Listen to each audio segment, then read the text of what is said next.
This is Mrs. Dickerson. In this lesson, you're going to be learning about evaluating websites. Most of your elementary career, when you have had a research project to do, either your teachers have given you the sites to go look at, or I have put sites together for you. As you venture through this project and into middle school, the responsibility is going to be more on you to be able to find good websites for you to use in your research. So we're going to begin talking today about what to look for when you're looking for good sites.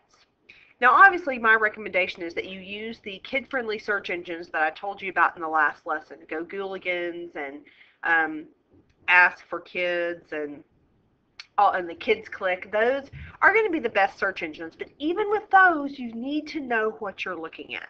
But I know some of you are just going to go right out to Google and Bing and do your own thing. So let me kind of give you some ideas of what do you need to look for when you're doing that. The first thing I want to make sure that you understand about that you may or may not understand is what's called domain abbreviations.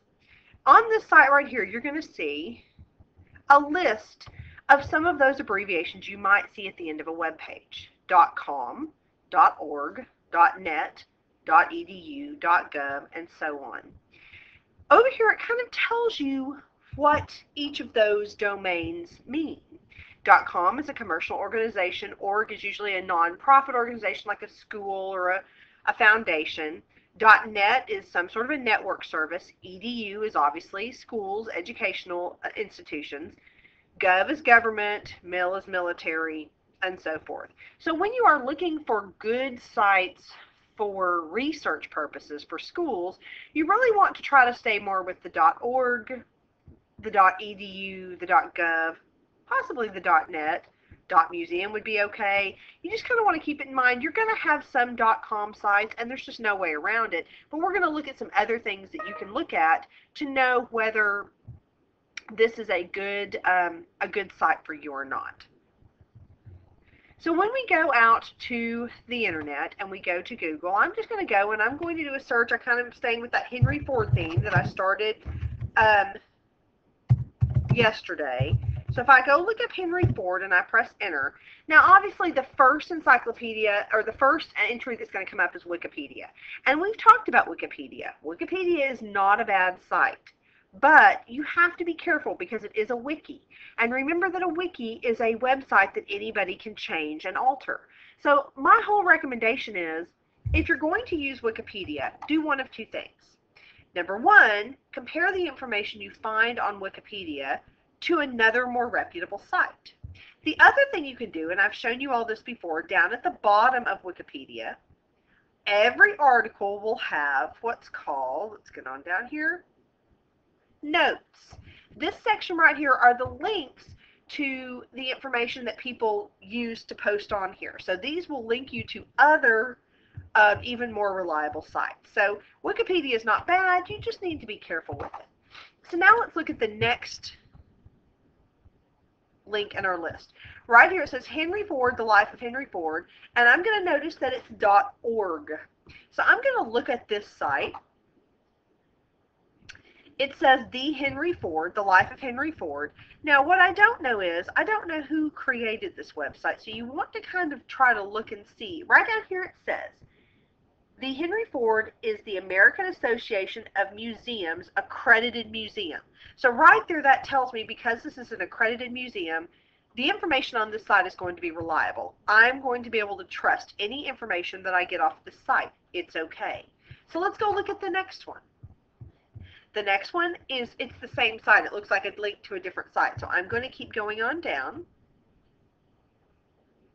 All right, now here I come to a Henry Ford biography from inventors.about.com. The about.com is not a bad site, just like Wikipedia. It's not a wiki, but it does have good information. It has a lot of advertisements on it, which I think makes it kind of hard to look through. But there again, the information is not bad. You just would like to, you just want to make sure you compare it to information on other sites to make sure that it is authentic and good. Let's look at the next list, okay? Spartacus.schoolnet.co.uk. Now, this is good, but UK stands for the United Kingdom. So this is a website that comes from somewhere in England. So Still, it's probably going to be good. It looks like a very valid website. It's good to kind of look down here and see if we can figure out who is responsible for this site, who wrote it. And it looks like it's this man named John Simpkin. I don't know who that is, but what does make me feel better, it says website developed by Peter McMillan. Spartak is an educational publisher. So it's an educational publisher. There again, I think this is probably an okay site. Let's go back and keep looking. Time.com, that's Time Magazine. I'm not seeing a lot of red flags on any of the websites for Henry Ford. We got lucky this time. There are times when you can see things that you're not exactly sure. In fact, I want to show you one that doesn't really relate to your research, but this is what I have found that to me is one of those websites that looks really, really, really valid. But then when you start looking into it a little bit more, you realize probably not so much. This is Help Save the Endangered Pacific Northwest Tree Octopus from Extinction. Here's a picture of the tree octopus. But guys, look at this.